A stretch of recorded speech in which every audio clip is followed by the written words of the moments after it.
This Torah class is brought to you by TorahAnytime.com. Okay, back at it with the fish. I wanted to say over what we have a very chashuv Rav on the trip, and I want to say what a pleasure it's been to have Rav Glatstein, Rav Roikeach, on the trip together with me. He shared so many beautiful Divrei Torah, and it's been a big aliyah for me to be together with him and his chashuv Rebbetzin, and I learned a lot from them. First of all, the yichus that they have over here in this mishpacha, you have the bells. Let's see if I get it right. You have bells. Rav Shem Klingberg, M2. No, Rav Shem Klingberg, which I'm a very big admirer of a sefer.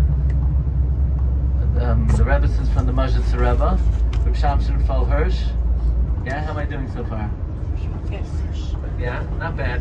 And that's only Mitzvah Shvach of B'fanav. So the Rav shared with me a beautiful idea from the Bnei Yisachar, another reason why we eat fish on Shabbos. And that's because the Bnei Yisachar tells us there are three items that were Nisbarech B'Masa Bereshis. We know Dogim, Hashem was Mavarech the Dogim, B'Yom HaChamishi. Hashem was Mavarech Adam, B'Yom HaShishi. Hashem was Mavarech Shabbos B'Yom HaShvi. So for Adam to have Dogim on Shabbos, so it's a triple bracha, V'Hachud HaMashulash Le'Vim Hera Yinotex. That's another beautiful reason we have fish on Shabbos. I also want to mention the Ben Yehoyada, Masechta Sanhedrin Daf Kuf Ches.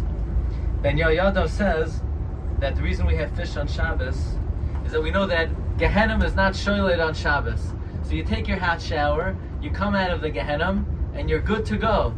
Gehenim is not shoyled on Shabbos. The same way, the Eish of the Mabul was not shoyled on the Dogim. We know in the Mabul the Dogim were saved, so to indicate that the fires of Gehenim are not operable on Shabbos, so we have Dogim on Shabbos. Okay, now here's your trivia question. To win a free copy of The Mystery and the Majesty, Matzoi Shabbos, I already give you a big hint. We say Yoshev B'Seiser Elyon, and the final pasuk we say twice, Oirech Yamim Asbiehu Ve'areu Bishu Asi. Why do we repeat the last pasuk another time? Why do we repeat Oirech Yamim Asbiehu Ve'areu Bishu Asi? Dun, dun, dun. Anybody know? I never knew this. My whole life I didn't know this until I saw there's a new sefer, there's Mirois, Reb Chaim Kanievsky. Reb Chaim Kanievsky writes that a Zaken told him, based on the Megala Amukos, it was just the yard side of the Megala Amukos. By the way, my Rebbetzin is directus on the Megala Amukos. The Megala Amukos tells us that there are, every tefillah you say takes an hour and a half, which means 4.5 hours a day the Gehenim is not operable. So how many hours a week does Gehenim not operate? Well, you have 24 hours on Shabbos, and then you have 4.5 hours a day. So throughout the course of the week, Gehenim only operates 117 hours. There are 112 words in Yoshev B'Seiser Elyon. We say again, Oirech Yamim Asbiyah Ve'areu Bishu Asi, to get to 117 words, connected 117 hours that Gehenim operates during the week, because when Shabbos is over, then it's back to that place. So to protect from that, we say Yoshev B'Seiser, and we say the final pasuk with 5 words an additional time. That's what Reb Chaim Kanievsky says. So I want to talk more about the fish. There's an interesting thing. There's an interesting idea that until after the Mabul, Adam Arishan was not allowed to eat meat. Noach was not allowed to eat meat. Mankind was not allowed to eat meat. Adam was not permitted to eat meat. Adam was only permitted to eat the Yerek HaSadel. The pasuk says, "Lochem yia la'achla l'chol chayas haaretz." So Adam was allowed to eat salad and leaves and greens. It was a tough existence there, in Gan Eden. But Adam was not permitted to eat meat, not until after the Mabul. So Ramban is troubled. Okay, what happened after the Mabul that all of a sudden Adam was allowed to eat meat? Says Ramban, since the animals were only saved in the merit of Noach, since the animals were only spared. If not for Noach, the animals would have all perished in the Mabul. The animals that were saved in the Teva were only b'schus Noach. So since they were saved in his chus, it's only right he should be allowed to eat them. By the way, the Radak adds, not only were they saved in his merit, but he was also matriach. He also went through the trouble of taking care of the animals. So as a reward for caring for the animals, now man is allowed to eat meat. So the kasha is, Rabbi say, Noach only was matriach for the animals, but not the fish. The fish survived the Mabul.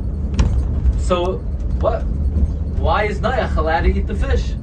The only reason he's allowed to eat the meat is because he saved them. But he didn't save the fish.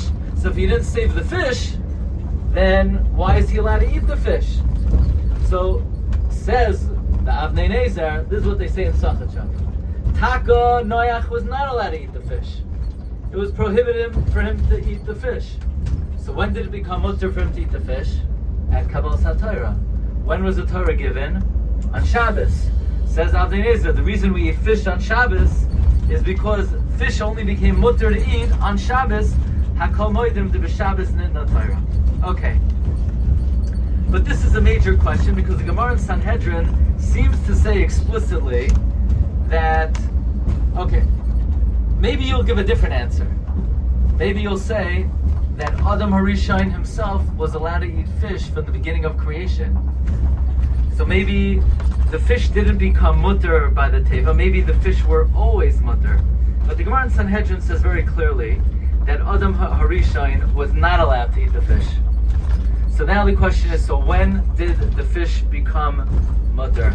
Comes the Meshech Chochmah, and Meshech Chochmah says that the fish became permitted after the Mabul. The Ramban says the only reason why Noach was allowed to eat the fish is because he cared for the fish. Maybe it's because he cared for the animals, but Noach was not caring for the fish. The fish survived. So the Meshech Chochmah says, well, we know there's a well-known principle. Shaloi tehei kina b'masa bereishis. Hashem doesn't want to make jealousy. If Adam Harishon is eating moose, if Noach is eating moose, and he's eating caribou, and he's eating steak, then the fish are going to be like, boasting, you can't eat me. So in order to keep a certain level of equality, Hashem allowed Adam Harishon to eat fish as well. Others say, there's a commentary on the Ramban, the Lev Tzion. He says that it wasn't pashut for the fish to survive. The only reason the fish survived, how did the fish survive? The whole Atlantic Ocean was like a burning fire. So Lev Tzion says, well, the fish escaped. They went to a comfortable climate. Yeah, how were the fish able to escape? They're only able to escape b'schus Noach. So even the fish's survival was in the merit of Noach. So that's another approach that why the fish became permitted. Others suggest that in fact Adam Harishon was allowed to eat fish from the very beginning. This seems to be the opinion of the Ibn Ezra, that Adam Harishon was indeed allowed to eat fish from the start.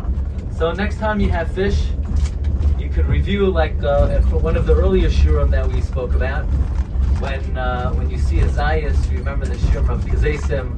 When you see a Kisa'ira, when you see a Te'ena, when you see a date, you remember that the world is a world of Torah. Every finger represents another halacha, the Zeres, the Kmitza, the Amma Etzva Goydal.